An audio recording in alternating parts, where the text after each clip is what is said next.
Today, we're going to be focusing on what is working right now in relationship to building passive income and also what's not. We titled this podcast, Growing Passive Income While Still Losing Money, and you're going to get to see our personal passive income report from this month. And there are some red numbers on there, Stallion. There are some things that have not performed yet. Maybe they'll never perform, but there's also some big ideas, some takeaways that we're going to have. What are some of those things that you're going to learn as you listen to this episode?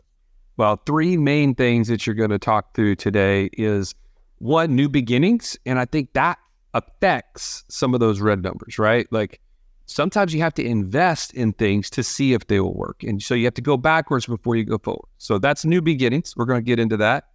We're going to talk about how to sell a business where everybody wins.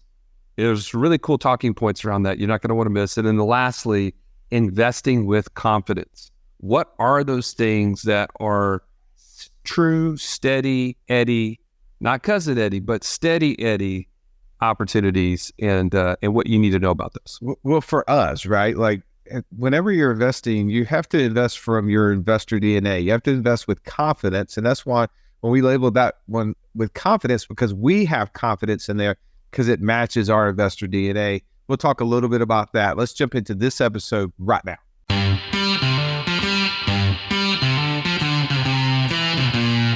Welcome to the Wealth Without Wall Street podcast, your guide to understanding how to get out of the Wall Street rat race and start your own mailbox money lifestyle. Now, don't let these handsome Southern draws fool you. These financial minds are teaching our country to enhance savings, increase cash flow, and create passive income, all without the help of Wall Street. Are you ready to break through? Now here are your hosts, Russ Morgan and Joey Murray. Today, let's talk about what's working right now.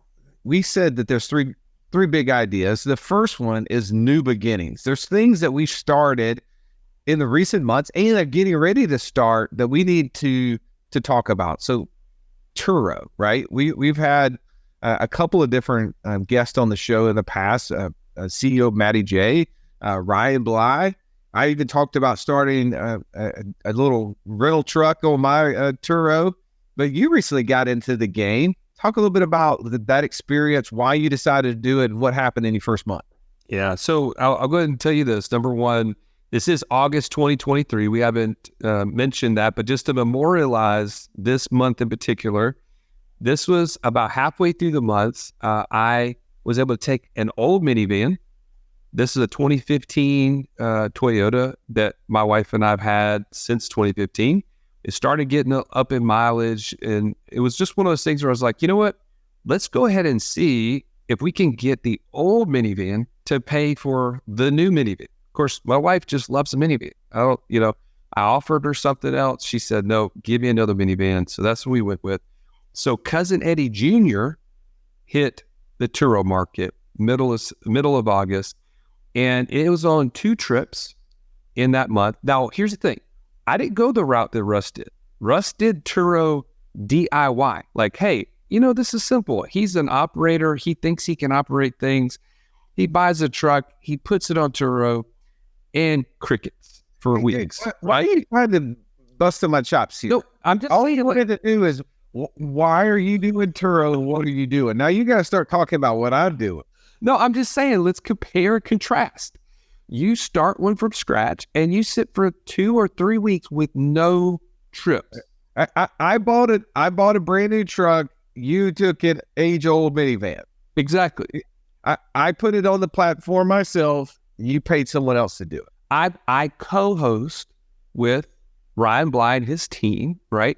And they're local to us here in Birmingham. And so it was just simple. I could drop it off with them. They charge a fee to manage everything, including they even detailed the van for me so that it was 100% ready to be on the platform. I mean, this was a completely turnkey operation. You had to, because you've been driving this thing. Mine was already detailed, bro, because it was new. Okay. So there's another contrast, right? Compare and contrast. The bottom line is that out of 2 trips, and there was a one-time setup fee that I had to pay for them to co-host it, I went backwards $265 this month. All right, Okay, so can we break down people that we'll get into the math, but what did you rent it for? Like, what's your daily rate? the daily rate is right around $59 a day. So you rent it for $59. There's multiple plans on Turo. Which one are you doing? Like the percentage plan is how much of the deal you get. So out of the $59, what plan did you choose? I did no plan. There was no plan chosen on my side. This was through Ryan's group. They're the ones that would have set me up properly. So what Joey just said, let's listen in on this. What Joey just said is he has no idea what percentage of the $59 that he's getting. I mean, by he, like it's going through his co-host. I started out on the 75-25 plan, meaning I was getting 75% of it. I was giving away 25. And the reason you choose one or the other has to do with the deductible. But then I switched to the 85-15, higher deductible. I'm getting 85% of it. And Joey, just so you know, I'm going to bring you up to date. You're on the 85-15 plan. Ask me how I know that. Because you asked Ryan. I asked the guy who's doing your deal what he's doing, and so that's what I'm doing. Why do I need to know? You already got me covered. I appreciate you so much, Russ. I really. People want to know. Like, this is an educational show. It's not like, what did Joey do? I want to know so I know what to do and why I do it that way. Come on, bro. Well, but here's the deal. When you have a reputable co-host and operator in a business, you understand that they've got almost 40 other vehicles that they're doing this with. You figure at some point they've got it figured out. Whereas Russ had to do what? Remind me, how many weeks was it before you booked the first trip? I booked my first trip within a week and a half with myself. Remember, my daughter lives in my house. That does not count. That does not count. It does count. I literally submitted a bill to the insurance company as reimbursement for it. It does count. Okay. And I didn't pay for it. The insurance company paid for it. Now, they had to pay for my car being repaired because they can wreck the car into the house. But that's a whole other deal. You never know what you're going to need. And I drove the car a bunch. Let's get off B, man. All right. Listen, the bottom line is you pay for experience. You pay for knowledge. My operator already had the 85-15 set up, unbeknownst to me. Thank you, Russ. Number two, had it booked within 24 hours. It was already booked for his first trip within 24 hours. And it was able to leverage, the point I want to make here is, it was able to leverage the ratings that they already had from all the other listings that they've had. That is something to note whenever you're talking about co-hosting versus doing it yourself. Man, this is the longest story on Joey losing $165 I've ever heard. I heard it. This has nothing to do with it, but I think it's so funny. I was listening to this comedian the other day. He said, if you're talking to somebody who went to University of Southern California or went to New York University, you ask them, hey, where'd you go to school? They were like, oh, USC or NYU. But if you ask someone who went to community college, it's a much longer story, right? You'd be like, hey, where'd you go to college? Well, I'm at this point in my life where, I'm transitioning. I just feel like that's what we just heard for you. Oh, where you're losing $165. Like, it could have been like, here's what I'm doing, why I'm doing it, and I lost $165. Look, bottom line, my experience with Turo has been positive, even though I got a negative result in the dollars category, because I know it was setting the stage for the future. And my point is, Russ, watch your taillights, because I'm coming for it. Cousin Eddie Jr. is going to surpass you very quickly. By the way, we haven't shared our report yet. We will share the report. Joey, in the expense column, what percentage of capital cost of capital did you put in there to cover per month? I'm sorry? You show a negative $543.87. I want to know what is your cost of capital in there? Like, what percentage of that 543 is cost of capital? Look. We didn't talk about that ahead of time, and I didn't know what you were using. Look, when it comes to co-hosting, okay, there was no line item for that. So that's something that I got to manage on my own. Okay. Yeah. But I'm just saying we got to put it in there, because if you don't put it in there, then it's not going to be. I'm showing the cost of capital over here, right? Because I actually went and got a loan, and I'm showing the cost. Or do you agree that we finance everything we buy? Either we pay cash and give us the earnings on it, or now, you're backing me into a corner here, Russ. You're backing me into a corner, because I have to say yes, but I haven't done the math on that. And the bottom line is I'm just getting started. Okay, well, I'm just going to say, if you and I are competing in a foot race right now, you try to get a 10-yard head start and pretend that you weren't in front of me. Hey, let's just move on, okay? The bottom line is Cousin Eddie Jr. is live if you want to rent him right now on the Turo platform when you're in town in Birmingham, okay? If Second thing. you want an 8-year-old minivan, it's available. All right, so now, second, let's talk. I'm going to let you be quiet for a second, because you've been talking for 10 minutes straight.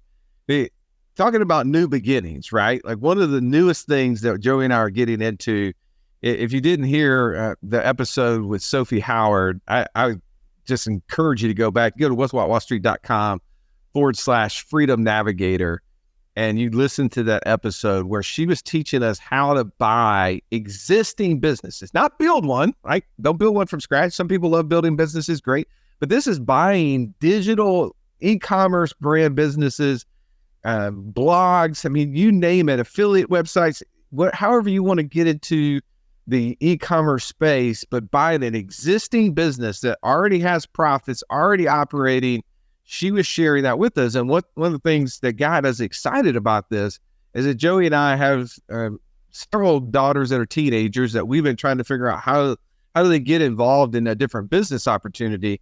And instead of trying to go build one like Joey did with 100 Unicorns, and then you got some new beginnings you want to share with us on that, is we're deciding to go through this course. So we bought her courses, I think $3,000, and we're going through this process. They meet weekly where they show us exactly how to, like evaluate each business. We're trying to learn, like all the different websites you can go and start getting updates on what it costs. But man, you would think like you're going to spend hundreds and hundreds and hundreds of thousands of dollars in order to buy a business, which you can, but also you can buy one for like $500. You can buy one for $3,000, $5,000.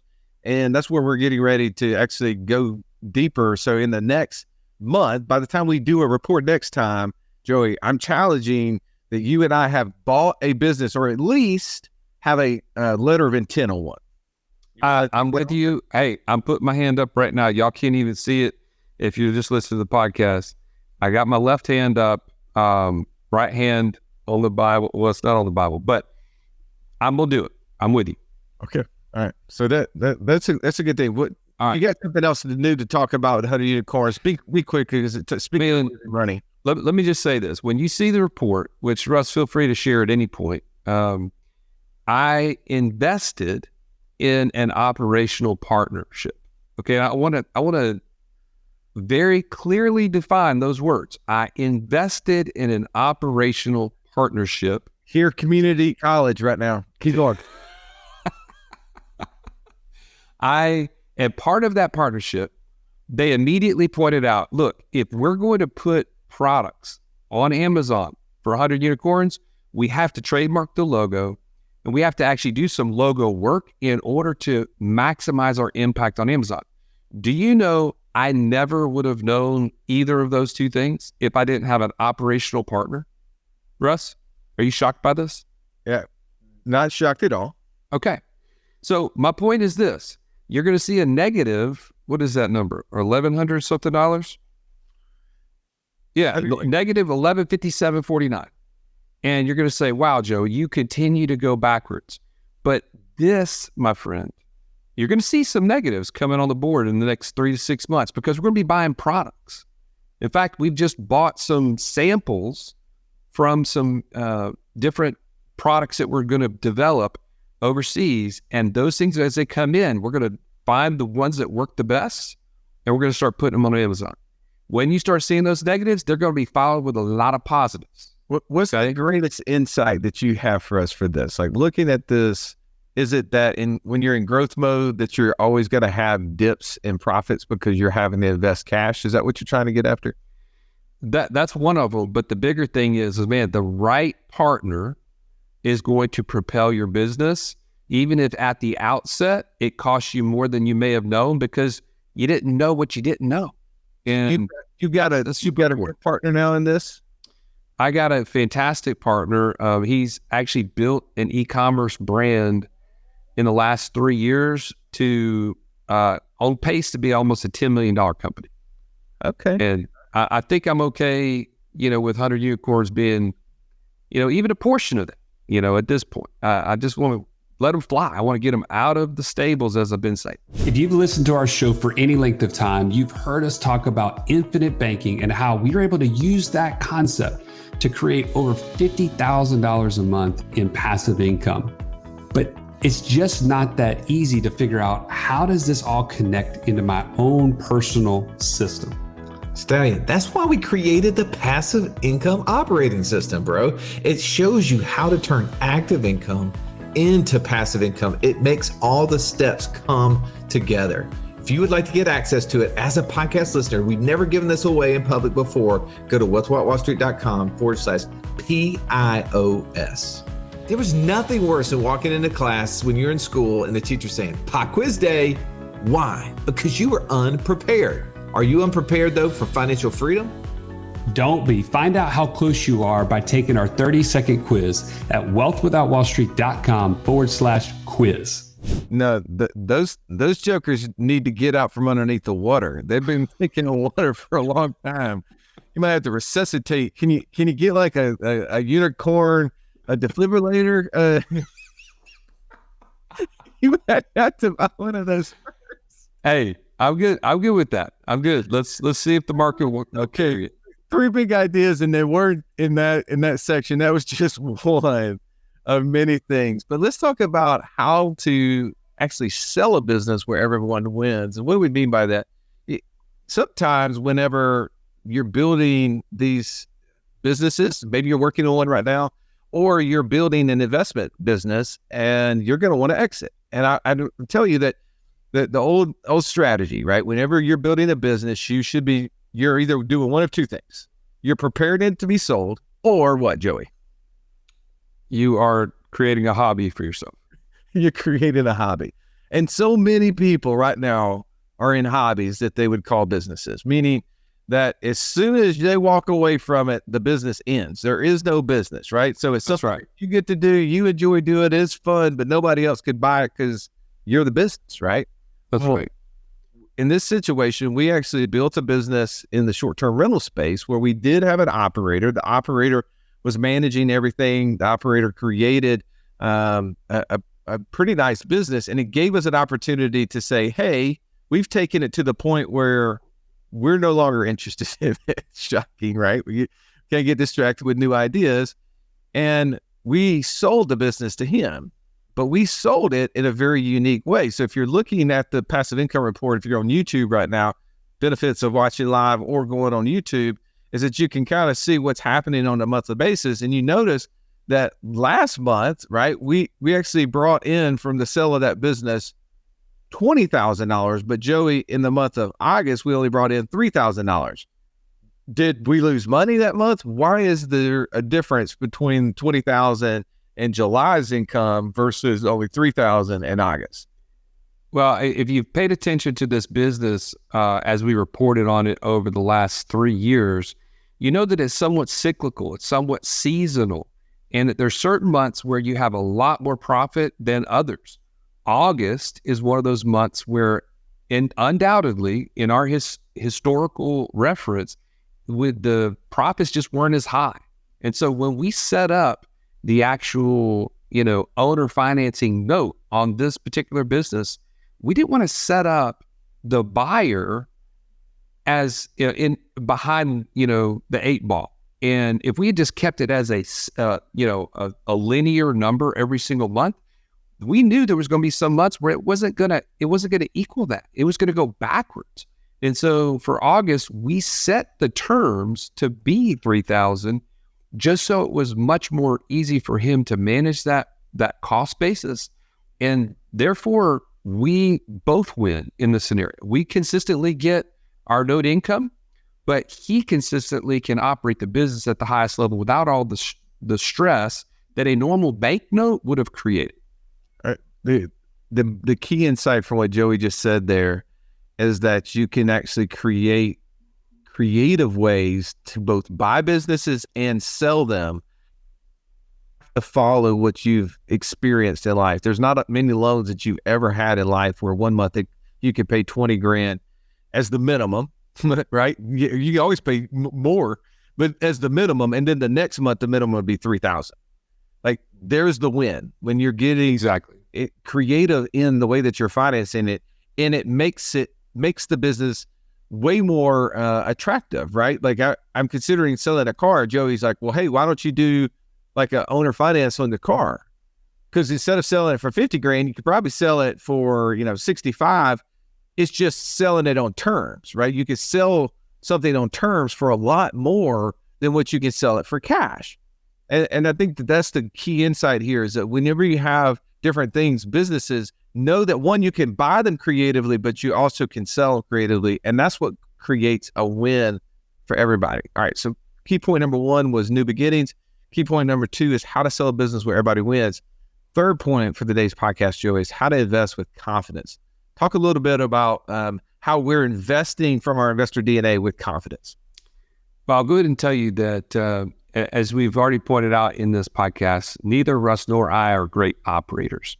And so the businesses that have consistently done well for us have strong operators. So that's number 1 in investor DNA that you should know about yourself, is if you need to be more hands-on or if you need to be hands-off. And in this case, the landgeek.com, if you're not familiar with this land investing model that they have, you need to check them out, number 1, because it's definitely something that we have seen over and over be successful for people. It doesn't mean it works for everybody, but for us, we were able to hire the Land Geek as a team to run our business for us. And what do we get for that? Number 1, we have borrowed all of the insight and knowledge and experience that they have had over 20 years of doing this.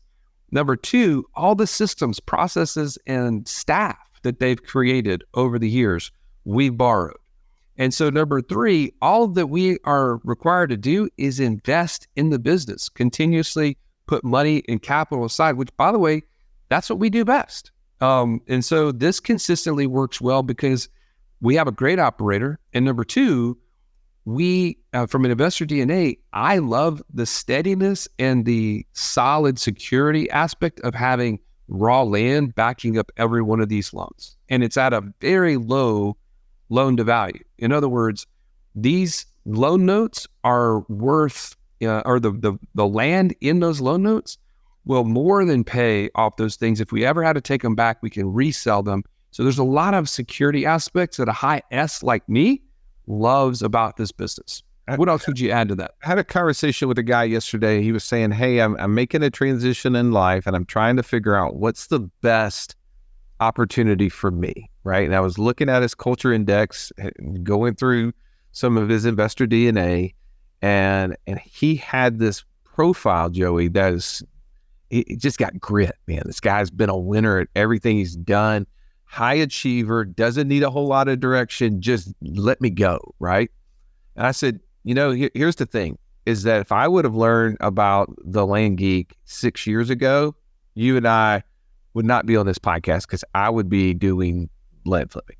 There's no doubt, right? Like I'm confident that if I would have learned about that 6 years ago, I would have seen the opportunity as an operator of it, like running the business. Like I see myself like doing that because it's one of those things that creates that quote unquote laptop lifestyle where we know so many people have been on our podcast. They literally travel the country, they travel the world, and they do deals on their laptop from wherever they are, and they do very, very well. It is a scalable business. I've seen people who have 6-figure, months on a consistent basis. Like I know that this is something that can grow. And I think, man, I was telling him about that. I was like, based upon your profile, based upon what you're wanting to accomplish within your lifestyle, this is something you should consider. Why is this one of those kind of investing with confidence? because the worst case scenario is somebody's going to not pay you and you're going to end up having to resell it at some point in the future. That's it, right? Somebody's got to buy it. As long as you're buying it at 20 or 30 cents on the dollar, there's somebody on the other side of that deal, at the worst case, at 50 cents on the dollar, much less 60, 70, 80, 100, right? That's right. So that's why I think this is an investing with confidence. And you and I have also spent, I don't know, hundreds, if not almost 1,000 hours now in and around this business. So we know it with a lot of confidence. Even though we have operators, it's not one of those things, well, just because we have great operators, great, that's investing with confidence. But you invest with confidence when you know what to do, right? Like if our operators went away, I don't think you and I can operate at the same level they can, but we do have understanding of it. I think that we can put it together and start running with it, right? It may not grow at the same level, but I know that we have the knowledge of what to do from there. All right, the second thing as we talk about investing with confidence is Joey comes from a mortgage background. He understands lending. We've been teaching becoming your own banker for 15 years now, right? The whole concept of being the bank, doing debt deals, knowing that, from my days of being on Wall Street, I know that when you're in an equity position, you're the last one that's going to get any money out of a deal if it goes bad. The debt gets paid first if something goes bad. So just looking at this list, one of the recent things we did in the last couple of months is that we actually invested money through a debt deal that we're big fans of. If you haven't heard one of our episodes that we did with Travis Smith with TriVest, it's a financial technology that allows you to invest with friends and groups, allows you to get into deals that you never would have been able to get into before. Well, we had an opportunity to help invest in this company through a debt deal that I think is a win for us, right? Like we understand how we're getting paid back, put money in, we got an opportunity to learn more about the business and get paid out while being in first position if something were to go bad. I think that this is just another example of, again, investing from confidence, understanding what you know and getting involved in deals that you know. I'm not saying that you should be doing land. I'm not saying that you should be doing debt deals. You should invest from confidence in areas that you understand and that you have the ability to input. And when you do that, the key insight is that you reduce risk and increase return. No doubt. And I'm going to add to that. If you lack confidence in investing, there's going to be two things I'm going to recommend. Either one, if you're an accredited investor, you just want to be around deals that other people are doing. You want to kind of shortchange the time frame that it takes to get up to speed, up to that confidence. Join us at our next passive income retreat as a guest. We have very limited guest spots available, but check it out at thepassiveincomeretreat.com and go and see it. You could join us in Denver as our next one in October. If you missed that one, I believe the next one's in Dallas. So we'd love to have you as a guest. The second thing, if you're not quite an accredited investor or you just don't think that's necessarily your speed yet, get on a call with one of our coaches, right? wealth.wallstreet.com/free call. Jump on a call with them, determine what your right next thing is. And it may be to join the Inner Circle Plus. That's our lower level mastermind that allows you to kind of get started in your right next thing journey and start to get your investor chops. You got to build your buy box. You got to know your investor DNA. Those are all things that'll be discussed and figured out during that process. So just want to call you to action today because we're talking about investing with confidence, but if you don't take those steps, you're not going to be any closer next month when we do this report. I want better for you. All right. Well, thank you for listening. If you found value, take time, rate, review the show. Take a picture, a screenshot of this and send it to us on social. We want to keep creating content that makes sense for you. And when we see those screenshots, it lets us know that this was something that was a win. As always, have an amazing day. This has been the Wealth Without Wall Street podcast. Don't forget to subscribe to the show to break free of the Wall Street mindset and begin building wealth on your own terms in places you understand so that your wealth will never run dry. See you next episode.